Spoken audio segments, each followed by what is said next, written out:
Hey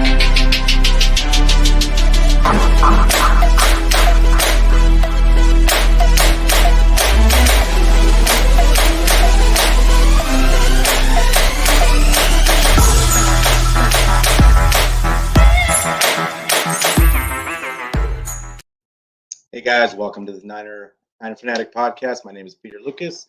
It's draft season now for the Niners, unfortunately, due to our loss in the NFC Championship game. Draft season came a little bit earlier than I think we all, at least all of us Niner fans, expected. But it is what it is, and here we are. So we're going to talk about it and expiring contracts for the team, as well as possible trades that we could see. And we're just going to get into some of the draft, maybe some future guys to look for in the draft. The expiring contracts, I mean, it's a long list, and I mean the state of the team really is we have our core intact. You got your Warners locked up, uh, and you got all your main guys locked up. But there's a couple of guys, Bosa, Debo, that are probably going to get. Debo specifically is probably going to get locked down long term. I expect to this offseason. Bosa, they may wait, but don't be surprised if he gets locked up this season also.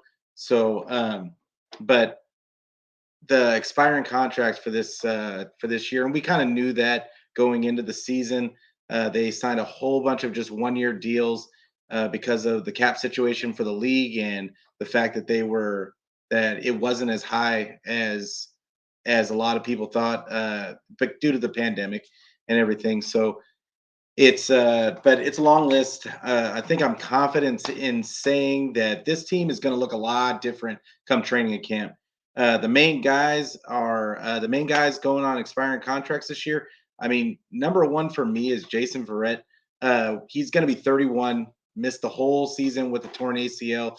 He was supposed to be our CB1 to start the season, and I feel like the only way he comes back is at the minimum at this point. Unfortunately for him, he showed out in 2020, and he was a true CB1 in my opinion, and we really had high hopes for him in this season. Unfortunately, it is what it is. He has a very long injury history, and I just don't see. I think this past season was the last chance he really had to get the big paycheck, and I think you saw some of that emotion on his face when he left the field after he got injured. It's just really unfortunate, and because the kid, I mean, the guy is a great. I mean, he's not a kid anymore; he's 30, but like he's a great player. He's a really great player, and to come back from the injury history that he had and to have as good of a season as he had in 2020, like I said, I just had really high hopes for him, but unfortunately, I mean, the only way I see him coming back is at the minimum. I don't think the 49ers are going to pay him any ridiculous amount of money just because I mean, the reality is they're even with Jimmy leaving, I don't think there's going to be enough money to go around, and especially after signing Debo, and then you've got to sign Bosa. So they've got to take advantage of the fact that they have Trey Lance on a rookie deal, and they have to take advantage of that and do their due diligence to keep and honestly, like I mean, honestly, if you look at it, they still had a top five defense without him. So I mean, the writing's kind of on the wall for Verrett, and like I said, it's unfortunate, but um, I I really I don't see him returning unless it's for the minimum, and I don't know that he'll take that. So, but he may be back. I mean, if he's willing to come back for the minimum, I mean, he might be. A lot of these guys, I think, are willing to take a pay cut just to be on the team. I think you saw that a lot this season, and and you might see it again. I mean, I hope that he can bounce back. But another one is Laken Tomlinson. I think he's going to be 30. Had an outstanding season next to Trent Williams, and I mean I expect for them to re-sign him because they have holes on the right side of the line, and it's just you don't you I think they're almost forced to re-sign him. So it'll be interesting to see what he goes for on the open market. because I mean he's an unrestricted free agent, and I'm sure he's going to get offers. So how high did the 49ers go? And so it ought to be a very interesting situation with Laken Tomlinson because I hold him in high regard. He's improved every single season he's been on the 49ers, and him with Trent, pairing him with Trent Williams, it really, that left side of the line it was really the focal point of our run game. And yeah, I mean, what are the 49ers willing to give up? Um, I'm not quite sure, but I, like I said, I expect him to be re-signed. I'm hoping that he'll give that. Everybody's not going to give the 49ers a hometown discount, if you will, but we're just hoping that he gives us some goodwill because we're gonna need some help to get all these other guys under the cap. But DJ Jones, 20, he's only 27, and he has an injury history, but he solidified the interior with Eric Armstead this year, and I feel those two have really kind of gelled together. They played so well together, they created one of the best run defenses as well as interior pass rushes in the NFL. And he should be back. I think that he should be back due to his injury history and uh, and the fact that he's not a household name. I don't think that a lot of people even know he exists. I'm sure like the guys in the league that are in the know, they know who he is, but I think that they look at Eric Armstead and who's the bigger name in the middle, and they kind of just attribute his success to being next to Eric Armstead. So we'll see. We'll see. Once again, a lot of this is just projection because it's too early to know any of this stuff. But these are just things to kind of look for in free agency. But I expect him to be back, but it depends on how high the price goes. I don't expect it to go that high for DJ Jones. I know that we hold him in very high regard in the 49er fans, but I'm not quite sure as to how the rest of the league does. So, and I don't think that the league really values those interior defensive linemen as much as they used to. But another guy, Raheem Mostert. Raheem Mostert is going to be 30. Missed the entire season with chip cartilage in his knee. Was He was supposed to be running back RB1 to start the season. I don't expect him to be back. I'm not even going to mince words with it. I don't expect him to be back. He gets hurt. He misses time every season, and they're definitely not going to pay him. So I mean, if he wants to come back under the minimum, great. I would love to have him for the minimum. But the other question is with the other backs on the roster, because Jeff Wilson is a free agent also. And how many running backs do they keep? Because you've got Sermon, then you got the guy that just almost broke 1,000 yards this season in Elijah Mitchell, and then you still got Hasty, who's a restricted free agent, I believe, and it's just there's a lot of bodies, and I fully expect them to draft another guy in either the late round or take an undrafted guy because they do every season. So um, I'll be interested to see what happens with Mostert. I don't think he'll be back. That's just my personal opinion. I don't know where he goes because I don't believe that he really fits in anybody's scheme per se. I mean, maybe the Jets, so might take a chance on him, but Kwan Williams is another one, going to be 31. He probably would have gone to the Jets last season if he had passed the physical for them. So I mean, I expect him to go somewhere, but he's not. They're not going to pay him. So I mean, because he's going to be 31. He only started 8 games, noticeably lost a step, but he continues to kind of be a force against the run. But I don't expect him to return either. That's another guy that I really just can't see it uh, because he lost a step. they have guys on the roster. Like I said, they were top 5 defense this season, and he only played 8 games. I mean, they got by with Dante Johnson. With D'Amico coming back, I fully expect them to really use Lenore. Lenore was who was obviously drafted for that spot.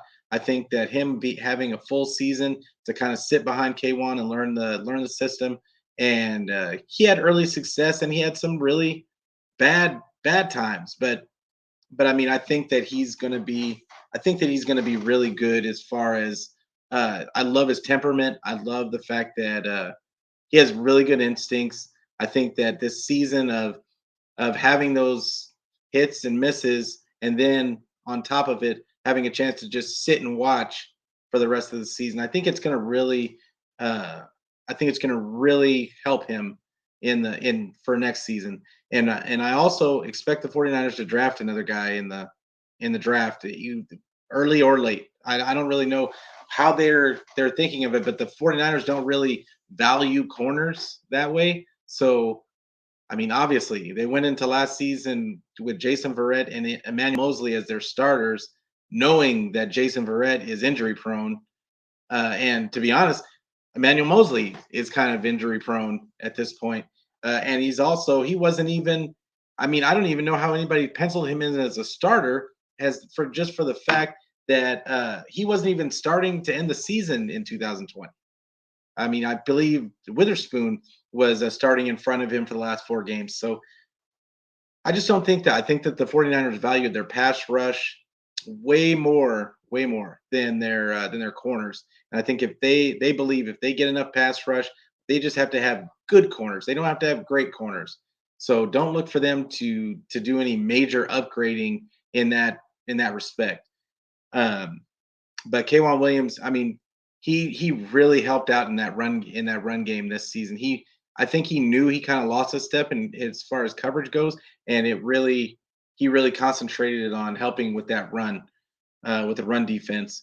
But another guy that we're going to talk about, Jaquaski Tart. That this one's going to be a little bit painful for me because he's going to be 30. Great player, always misses games, always hurt, and he's always going to miss a few games. He didn't miss as many games this season as he did in seasons past, but I don't expect him to return. I don't think that they're going to pay him. He's coming off a really good season this season, and I think he's going to be looking to get paid eventually. And I just don't see it. I just don't see it. That he's another casualty that I see maybe going to the Jets. I think the Jets might end up being the 49ers East as of next year, and it's going to be the old washed up 49ers.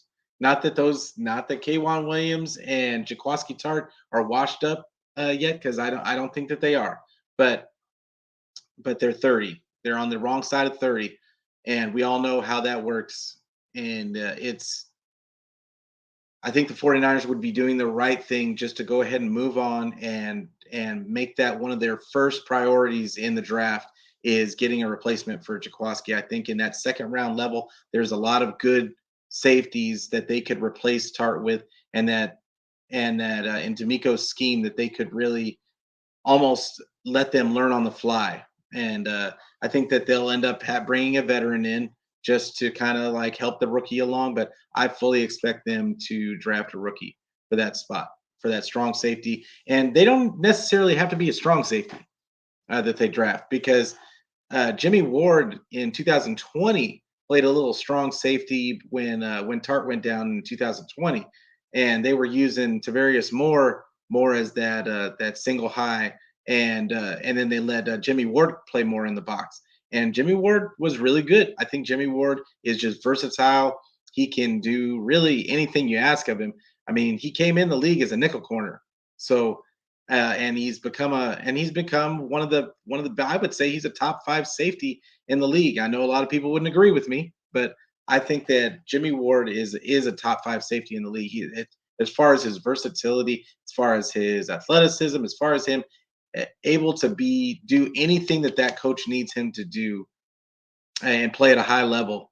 Jimmy Ward is there. He's not going to get a lot of picks. We all know that, but the guy is solid. He's solid in coverage. You're not going to just bust him up all game. That's just not going to happen. So yeah, like I said, I expect Jaquaski Tart not to be back, and I think that's that. I think a lot of us are kind of resigned to that fate.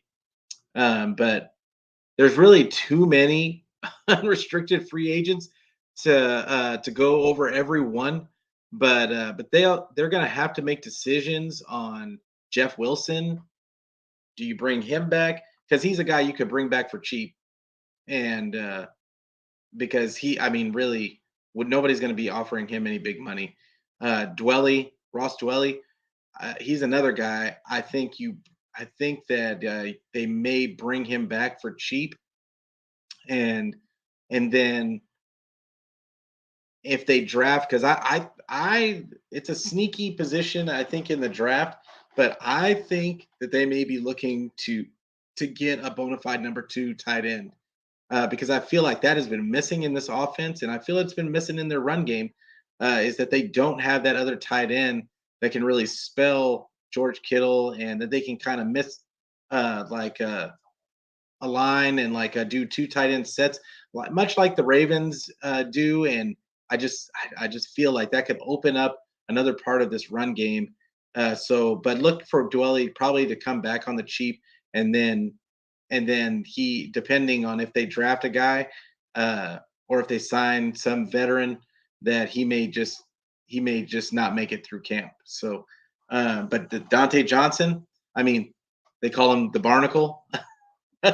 the I I mean, I think it's going to go without saying he's going to end up back on the squad because he's going to take the minimum. He's going to take whatever it takes to stay on the team. Like he's going to be on the team regardless. And even if he has to get released and brought back like three times, Dante Johnson's probably going to come back. But then you got Maurice Hurst.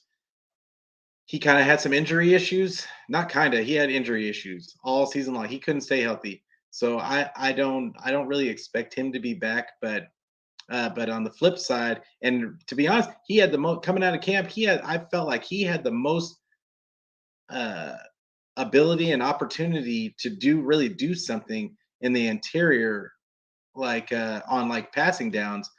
But I think DJ Jones was just epiphany this year, and like he was just so good that, and the fact that DJ Jones stayed healthy was such a huge win for him, that it kind of made Maurice Hurst kind of a forgotten man by the end of the season. And but they've also got Arden Key, that's a unrestricted free agent. Arden Key was really good towards the end of the season. Jordan Willis, really good, a hero, the hero of the game against Green Bay in the playoffs. So what do you? What I think you have to bring Jordan Willis back.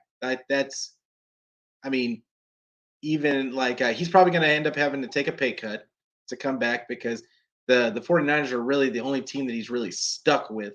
And I mean, I know that he was with he's always shown flashes on other teams, but I think that the 49ers, he really has a home, and I think that he has to understand that his skill set is kind of unique to the 49ers defensive line.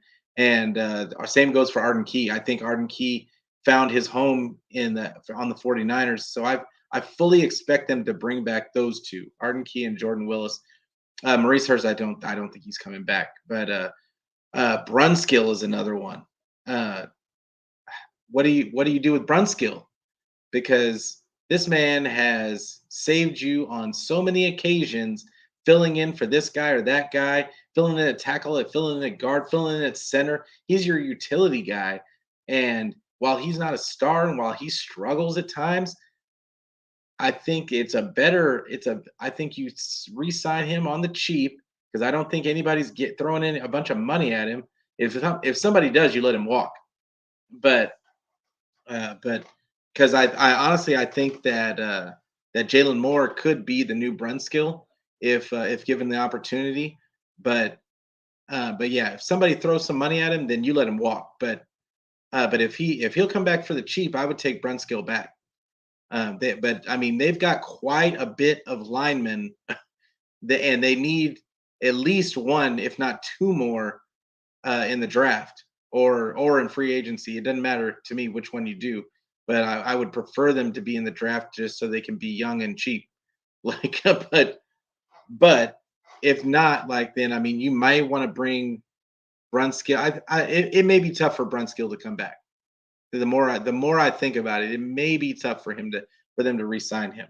And then you got Trent Sherfield, who really disappointing season for him.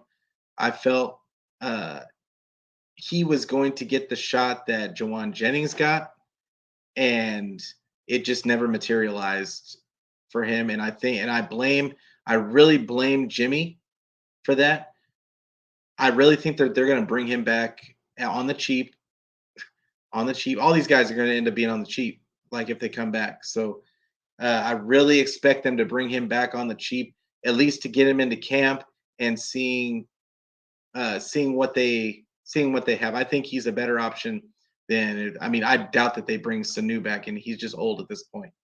But yeah, Trent Sherfield.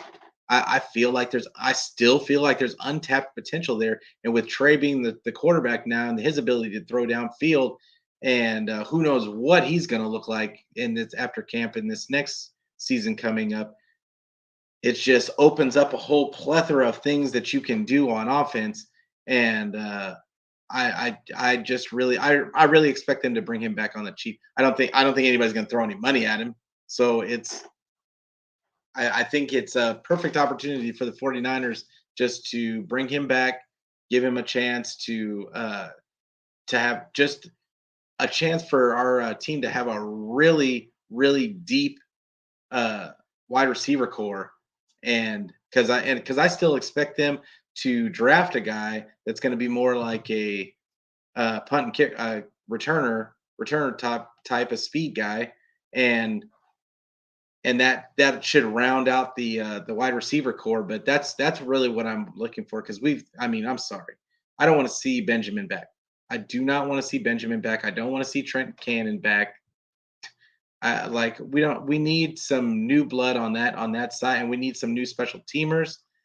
Obviously, like pay no attention to what happened in Green Bay. We need a whole new special teams crew. Like not a whole new because Funga was really good on special teams. They had some special teams guys, and but as a whole, they were just they were not impressive. But we got as far as the restricted free agents go, like I said, Hasty. We got Hasty.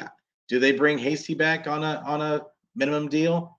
Because that's all he's going to get. I can't imagine anybody paying him. But I think they may let him. I think they may let him walk.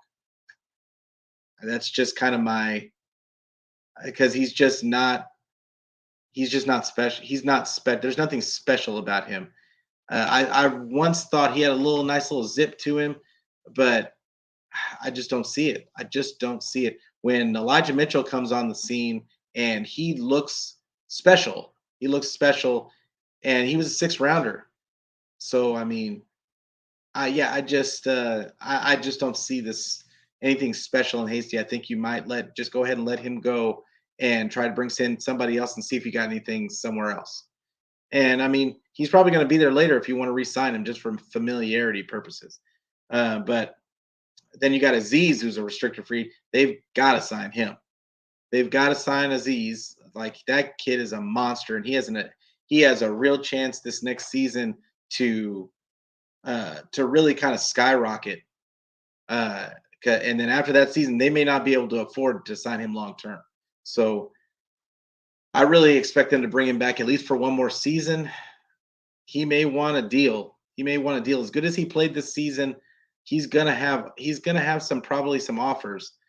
But I'm hoping that we're able to bring him back because he kind of showed out this season, and that was really the strength of our defense is the depth. I don't think anybody knew that we had depth like we did this season, and you could attribute that to D'Amico Ryan's. I mean, you could that he was able to just scheme around whoever was in those spots. But yeah, the reality is I mean, this guy, he just showed out. He showed out for your team. He played with a lot of heart. When Warner came out, he was the one making the play calls, and he did a great job in that game. So I just think he has an opportunity to be kind of a leader on the team next season, especially on the defense. And yeah, I would like to see him back.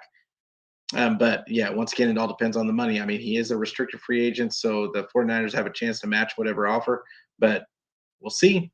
Then you got Kevin Givens, who's also a restricted free agent. Good, good depth piece, but I mean, it's not necessary. They can get somebody. The 49ers have shown that they can get guys off the scrap heap, and Chris Kasurk can turn these guys into world beaters. He did it for Arden Key, he did it for Jordan Willis, he did it for Ebicom. I mean, he did it for even for Maurice Hurst. Maurice Hurst looked good. So I just don't think that they're going to pay. I think they're going to let Kevin Givens walk if he doesn't want to come back for the minimum. And then you got Jennings, who surprisingly it was he's a restricted free agent. I believe he is a what do they call it, the it's a it has an E in front of it. But the fact is that the 49ers, if they just offer him, all they have to do is offer him a deal and he'll be back. So we know that Jawan Jennings will be back next season. But my trade possibilities, I mean, you got Jimmy G. That's not a possibility. That's a for sure. And he's gonna be traded. Only question is for how much. I really feel like they're gonna. I don't see them getting more than a third. I know that some other guys have gotten seconds, like the guy in on the Panthers.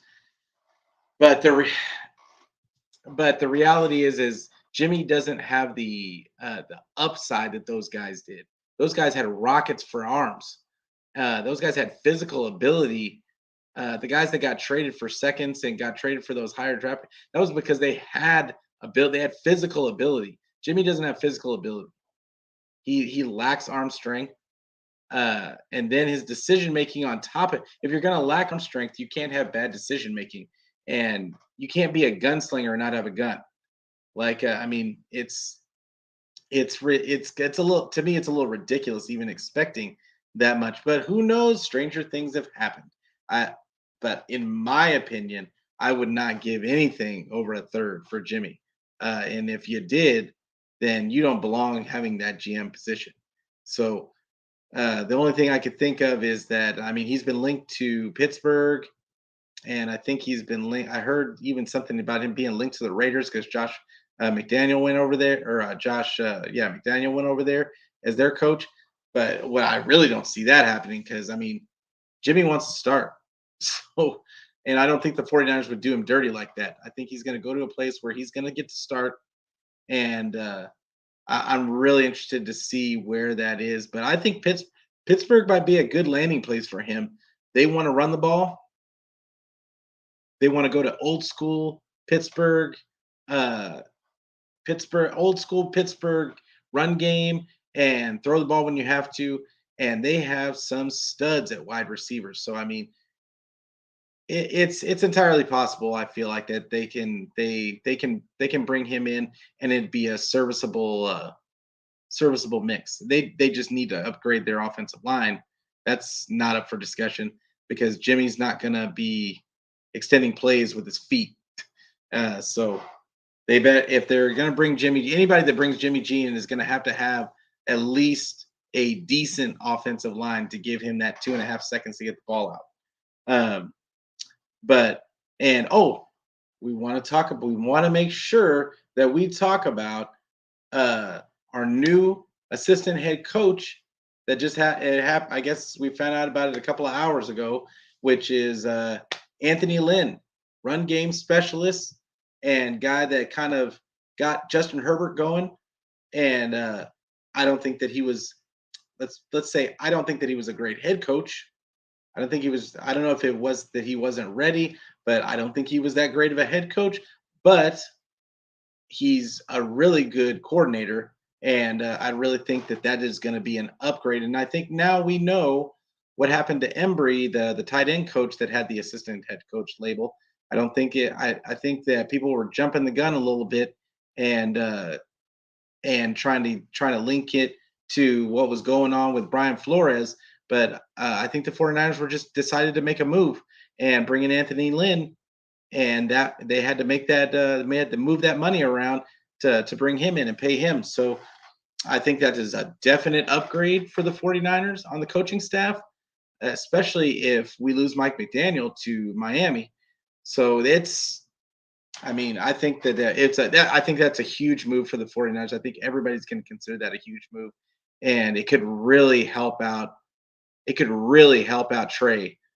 So yeah, excited about the move. But I mean, the other trade possibilities, we got McGlinchey, and I don't know if anybody, how many people are talking about McGlinchey getting traded, but I think, I think that they have a few different options on the offensive line to put in the to put in a McGlinchey's spot. McGlinchey is an awesome run run. He's an awesome lineman for the run, but he's a liability in pass protection. And it might not be as bad as everybody says that he is. He just like but those 3 or 4 bad plays are really bad. And he just I just don't think it's going to be worth paying him like what he's going to demand in the when it's time to pay him. So I think you trade now. Trade now. I mean, what do you get for McGlinchey? I would hope that they could at least get another third, maybe a future third. And but McGlinchey, yeah, McGlinchey, I feel like they need to kind of just scrap that and try again. If they can get a third or fourth, this is a class of offensive linemen in this draft. It's a pretty deep class from what I'm seeing so far, and I know that we're going to see more with the combine, and then I'm sure we're going to have some results from the Senior Bowl. Already seen some floating around there, and some like guys that are projected in the third and fourth round are really kind of projecting well to be 49er type offensive linemen, and so and we're going to get into a couple of them in a little bit, but I just really think it's an opportunity for them to flip the script on their offensive line and get some young guys in there and just really kind of get a move towards where they really wanted to be in the first place. I felt like they brought in Richburg. They thought that was going to be a solution. It ended up he couldn't stay healthy, so it didn't. I mean, Mac is was a to be honest compared to what we had in 2020. Mac was a revelation, but even you could see him losing a step, and the fact that he's almost 40. I mean, he's going to get hurt. He's going to get hurt. He's going to we're not going to have him for more than maybe we might have him for one more season. But I wouldn't expect I wouldn't even expect that. Like so they're going to have to either draft or sign somebody. And like I said, luckily they're trading away Jimmy, but uh I had I had another like as far as my team needs go, my number one team need is center because of just what I just talked about. Alex Mack is he's just old. He's just old, and in not that he's not good. He's really good for his age. He's serviceable, but I mean, at the end of the day, we've got to start moving. They've got to start moving and getting some guys in that can transition into the new. Like I said earlier, this is going to look like a completely new team. I feel next season, not a completely new team because they're going to have their stalwarts there, but for as far as we've got to see some new blood coming on in and actually making impacts. Some of these higher draft picks have got to start making moves and got to start getting involved. Aaron Banks, I heard that he lost a little bit of weight, and so let's see what he can give us next season. Hopefully, he can start at that right guard spot. But I mean, I'm not holding my breath because I think a lot of us knew that he shouldn't have been drafted. He was not what the he did not fit into the 49ers game plan. So I don't know. I don't really understand the pick because there was other guys there that were obviously were more of a fit than Aaron Banks. So it was really puzzling to me when I heard Aaron Banks' name. We didn't even get a sniff of Trey Lance, like or not Trey Lance, but well, him really either. He played 2 games, but we didn't get a sniff of Trey Sermon. Like you traded up to get him, and we don't get a sniff. So they always the 49ers always excel in drafting those later round guys, but we want to see some of these high potential first and second round picks pan out on a regular basis. Those are the ones that I really feel like the 49ers are missing and just hitting. And but it's the way I see the team needs go is center. They absolutely need a safety. Those 2 positions are non-negotiable in this draft to me. I thought they should have drafted a center last season, and but and honestly, I thought they should have drafted a safety that was not Hufanga, because and I know a lot of people are going to get upset by this because a lot of people like Hufanga, and I like Hufanga because he's a high energy guy. He's got great instincts, but the reality is he's slow. He cannot. He can't run with guys. He's he's not good in coverage. He's a box safety that's light. Like the guy's like 195 pounds. So I don't see him being a starter is for like at strong safety because you definitely can't put him at free safety or single high. Like that's just if they do that, that they're just asking to get killed all game long. So yeah, I think safety is a definite need because you also have uh, Travaris Moore coming back, but who knows what that's going to look like? He's coming off an ACL, and then yeah, and then you got those kind of cast offs, Tavon Wilson, and they got a couple other guys, Jeffries, I believe, that I don't think those guys move the needle at all. So they're going to. So I think safety and center are their 2 main things that those are non-negotiables. Also, I believe they need an edge. I believe they definitely need another rotational piece because they're gonna lose some of these guys, and it would be nice to have like an influx of youth in there. I think they need cornerback depth, and I also think they need tight end depth. And I talked about it earlier in the pod. I really think that they need a bona fide second tight end that they can develop. They tried with Charlie Warner. And maybe he takes another step next season. He actually didn't look bad when got to play, but I don't think that they really have a lot of faith in him. I think they need some athleticism at that spot. So some tight end depth, and then somebody that can be better than Ross Dwelly. And then I think that they need that speed wide receiver, somebody that can return kicks and punts, somebody that can be on special teams, somebody that can what Richie James was basically supposed to be, which is just stretching the field, what Travis Benjamin was supposed to be. Somebody that they can just get on the field, that burner that can just stretch the field, that maybe you run on the occasional jet sweep with.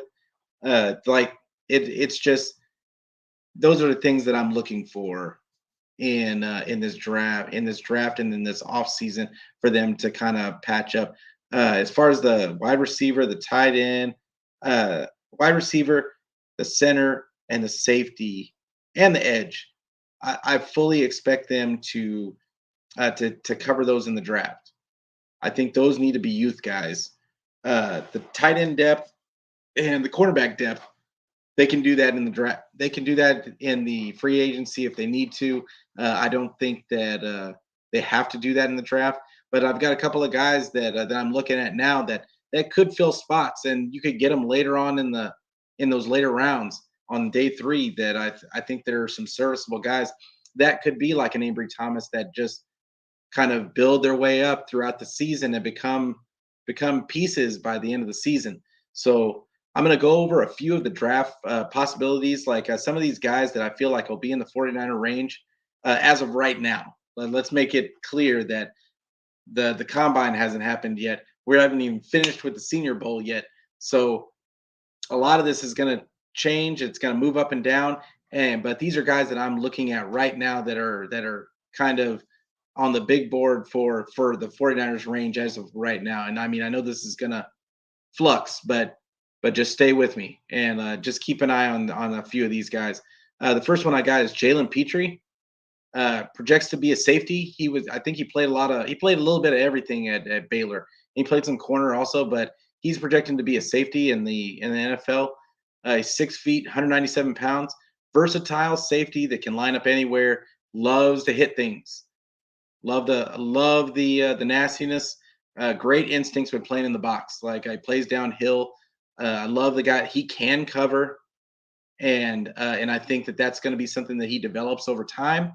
But I think that that's something he has the speed. He has the speed to be able to recover and he puts himself in good position in coverage. I just think it may be some time to get his balls to gather his ball skills and for him to feel confident. But I mean, kid's got great instincts, got great. He wants to go out there and be physical, and that's as we all know, that's the 49ers thing. They love physical guys.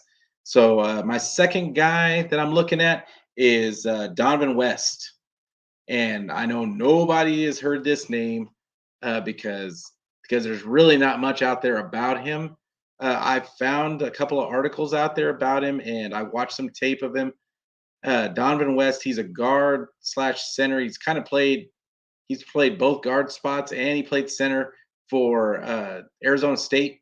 He's 6'4", 300 pounds, but he's a junior, and I think he's extremely underrated. Right now, he's projecting to be in that third to fourth round section, but I think after the combine, this guy might move up. He might move up into that second, third realm, but extremely underrated, versatile guard that he's gonna have a future starting. He's gonna be a starting center. That's what he projects as. And especially after playing next to Mac for a season, I just like it. Maybe if they put him at guard, because I really don't think Aaron Banks is going to be the answer at right guard. But I think if you put this kid over there who is used to playing zone concepts, and I think he's really athletic and really kind of nasty at the punch. I really think that this kid could do some things, and this guy could be a piece going forward. I called a few guys last season. Kendrick Green, who ended up going to Pittsburgh, I really wanted for the 49ers last season, and they kind of let him go. Like there was a couple of guys that I was looking at last season for the 49ers, and that they didn't pick up, and I thought that it was entirely an option. But yeah, I will still say that Aaron Banks pick just makes no sense to me. But Donovan West, just keep that name in your mind. I think that this kid has some real potential from what I saw on film. And then you've got Max Mitchell, who's a tackle for Louisiana, the Raging Cajuns. Another guy from the Raging Cajuns, 6'6", 300 pounds. He was graded out as the best tackle in the nation per PFF. And I know that we all kind of roll our eyes when we hear per PFF, but at the very least, he has the analytics. Like he's doing something right to have the analytics graded towards his way. But he had like a 94 point something grade. He had the best grade in all of college football. But he excels. Another guy that excels in the zone run scheme and he excels in pass protection, and he just happens to play right tackle. I wonder where we could use him. I think that they could trade. This is a prime guy I'm looking at for them to trade McGlinchey, and I would love to see them maybe find a way to get this kid on their team. My fourth guy that I'm looking at, Jeremy Ruckert, tight end from OSU. He's 6'5", 250 pounds. Not heavily used in college, which may make him slip down on draft boards because the numbers really aren't there for him. But could I feel like this guy could be a true complementary piece to Kittle? He's a red zone threat. They did use him a lot in the red zone. OSU did, and I mean, he's kind of a developmental blocker. He's not really a great blocker, but he's the tools are there, and I think he has the strength.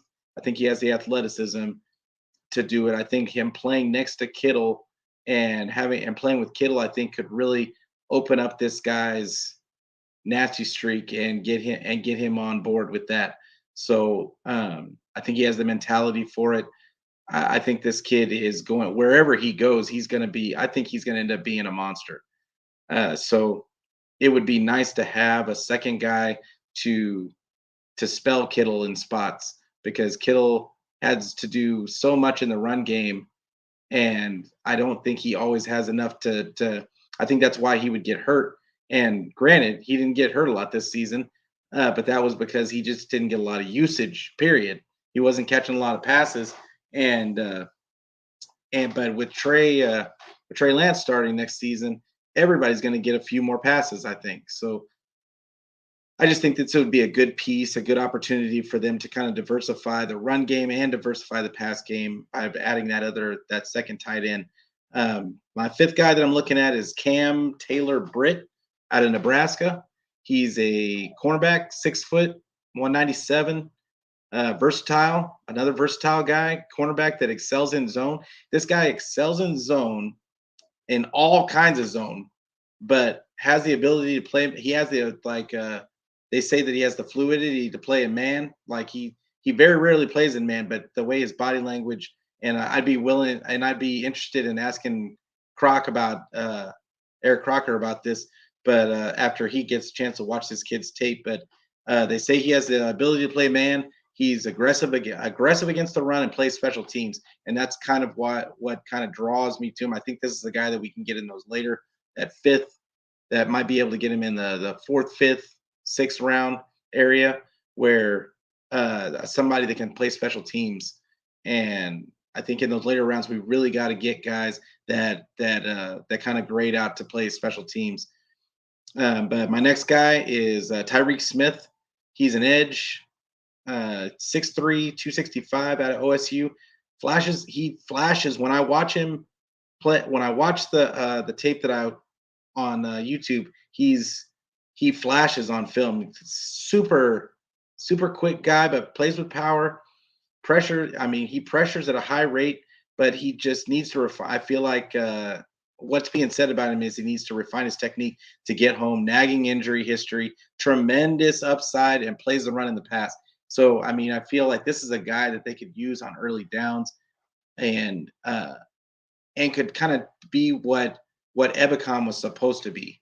I think they graded out Evicom to be exactly what this guy is described as, and I just think that this guy is really. I think he's going to be a steal for somebody. Now he does have an injury history, but that's why I feel like he would be good with the 49ers because he'd be part of the rotation and not just sent out there to be all game. But another guy, one last guy that I'm gonna look, and I'm the last guy for this pod because we've got so many guys to look at. But last guy I'm looking, and I talked about him in like first couple of my mock drafts. But Smoke Monday, you don't get a better name in football than Smoke Monday. You want all the smoke, and he's a safety, 6'3", 199 out of Auburn. He's a box safety he has potential in coverage, but that's something he's going to have to develop. And loves another guy that loves to hit, really aggressive in the run game. He's a box safety and can be lined up in multiple spots against the pass. Just because you don't really know what angle he's coming from, he's really good. He's a really good blitzer, but he would be a special teams upgrade, and that's why I'm looking at this guy. Is that But he may be too high in the draft for them to pick him to be a box safety. But he's a guy that I'm kind of looking at. I'm really interested to see more when it comes down to the combine and when it comes down to when people do their pro days and all that kind of stuff and the interview process. I really want to see more of Smoke. Like I just he pops on film, but I think that there's some areas where he definitely needs some development. So if he falls, great, but that's not he's not a guy that I would pick earlier, like on day two, or I mean, even early day three. I would probably put him as a fifth, sixth rounder, my personal, but I know that he's got too much athletic ability to end up falling that far. So, but we'll see. I just this just another guy to put on the radar, somebody that you to look out for. But there's going to be many more guys to cover once we get deeper into the process. Really excited to see if Donovan West climbs up boards after the combine. That's that center I was telling you about. Do the 49ers value depth? Uh, do the 49ers value depth in special teams and the tight end spot to keep Kittle healthy? That's a question. I think that's a bona fide question. Do they value that the depth at the tight end spot? Um, I don't know that they do. Like because they haven't really. Dwelly is really, I mean, painfully average, and they just have. They tried to bring in. I can't remember his name right now, but it was a failed experience because him and Kittle couldn't be healthy at the same time. So it was Jordan Reed. They tried to bring Jordan Reed in, and it just didn't work out because they couldn't be healthy at the same. That was just 2020 was just it was just terrible all the way around as far as injuries go. So but I would like to see them try something like that again to where you have somebody that can take some of the load off of Kittle. Um, they most certainly are going to draft an edge because that's what Lynch does. Lynch and Channy want to dominate the line of scrimmage, and they're so I feel like they're always going to get some kind of defensive lineman. Um, but at which round? Which round do they pick that edge at, or the interior? They could get an interior guy, but I expect them to get at least one edge guy. Is safety as big of a priority to the 49ers as I think it should be? That's another question. It should be, but is it? Because every time we think the 49er fans and the podcasters and the pundits think that certain things should be a focal point for the 49ers decision making, 49ers do something off the wall. It's almost like they do it out of spite. It's so do they make that a big priority? Do they spend dollars on a splash free agent after trading Jimmy just because they opened up the cap space? Do they try and add a major piece? I hope not. I don't think that they should. I don't think that they need to. Like I think that they have to I think that they just have to bring in some young guys. They've proven that they have good coaching. This is a great coaching staff.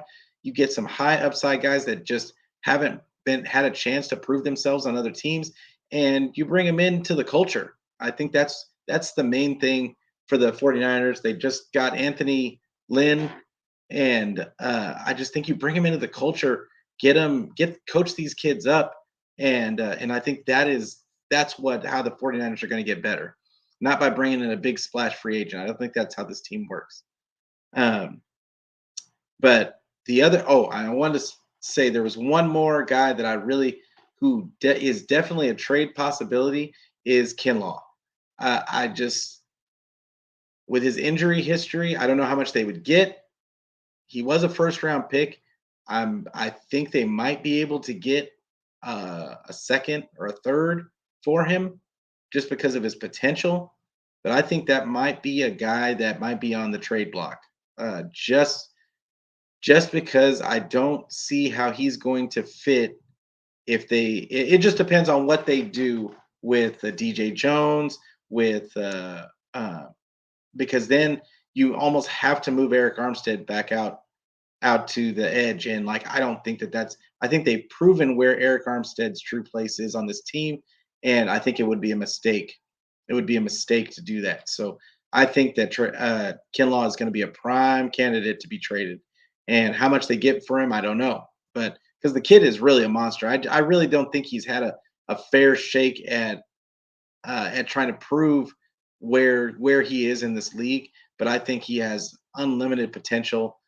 I just, yeah, I want to see the kid do well regardless of if he stays a 49er or even if he goes somewhere else. But thank you guys for watching, listening. It's going to be a long off season of uncertainty and wishful thinking. Don't get frustrated, 49er fans. Trust the process, trust the culture of this. Every time we think that, what are they doing? Like, I can't believe they're doing this. Why did they pick this guy? Why did they do this? I mean, we went to the NFC Championship game this season. They're doing something right. I mean, we got there with the worst quarterback in the playoffs. Like, I mean, it is what it is. So just trust the process, have faith. Even if we don't agree with all their picks, I mean, the reality is it's worked out. Now, we haven't gotten our Super Bowl, but the fact that they're even in the conversation after going 3 for 5, after going 3 and 5 in the beginning of this past season, that kind of tells you where they are, where they're at as a culture, where they're at as a team, where they're at as a core. And for the most part,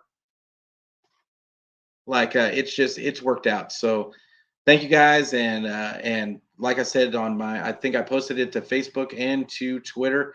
From here on out, Wednesdays 6:30 Pacific time, I will be going live every single day, like every single Wednesday at 6:30 Pacific time.